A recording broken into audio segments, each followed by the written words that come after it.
महाराष्ट्रातील अंशतः अनुदानित शिक्षक शिक्षकेतर बंधू आणि भगिनींनो नमस्कार।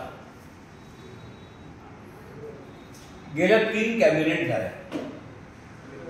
आम्ही विचार करत होतो पहिल्या कॅबिनेटमध्ये आमचा टप्पावाढीचा विषय येईल, दुसऱ्यामध्ये येईल, तिसऱ्यामध्ये येईल, आलाच नाही। शुक्रवारी माननीय शिक्षण मंत्री आझाद मैदानावर आले। ते अगदी भावनाप्रधान होऊन बोलले की मला द्यायचं आहे। याचा अर्थ असा की शिक्षण मंत्री, मुख्यमंत्री हे सर्व आपल्या बाजूने आपली खिंड लढवत आहेत।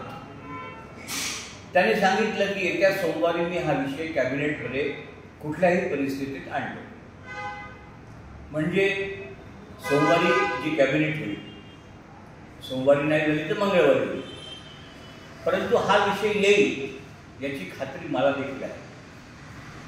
परंतु तरी देखील आपल्याकरता म्हणून सोमवारी मी काही आमदारांना सोबत घेऊन, काही म्हणजे सर्वच, सगळ्यांना फोन करणार, मी उपोषणाला बसायचा विचार करतो। आता आपल्यामध्ये टीका करणारे काही लोक आहेत, ते असं म्हणतील की सोमवारी विषय येणारच होता म्हणून आपण बसलात।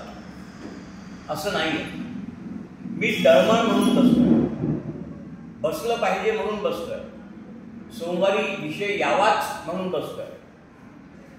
तर मी बसावं की नाही सगळ्या लोकांना घेऊन, हा माझ्या मनात एक संभ्रम आहे। मी इथून आज मुंबईला रवाना होतोय। मला आज रात्रभरात किमान तुमचे 100 SMS आले पाहिजे की आपण उपोषणाला बसा। 100 SMS जर आले तर मी सर्व सन्माननीय आमदार, माजी आमदार यांना विनंती करून आम्ही सगळेजण उपोषणाला मंत्रालयाच्या बाहेर किंवा आतमध्ये जिथे शक्य आहे तिथे बसण्याचा प्रयत्न करतो आणि बसतो। पण अट एवढीच आहे की तुमचे 100 SMS मला यावे, म्हणजे तुमचा भरपूर पाठिंबा आहे। मी जे काही करतोय ते नाटक म्हणून करत नाही, तुमच्यासाठी मनापासून करतोय। ही भावना तुमच्या मनात जर असेल तर मला 100 SMS पाठवा।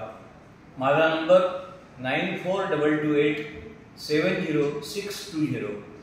आलेल्या 100 SMSचे मी माझ्याकडे नाव घेऊन पूर्ण फिडिंग करून घेईन आणि भविष्यात त्यांच्या संपर्कात राहील।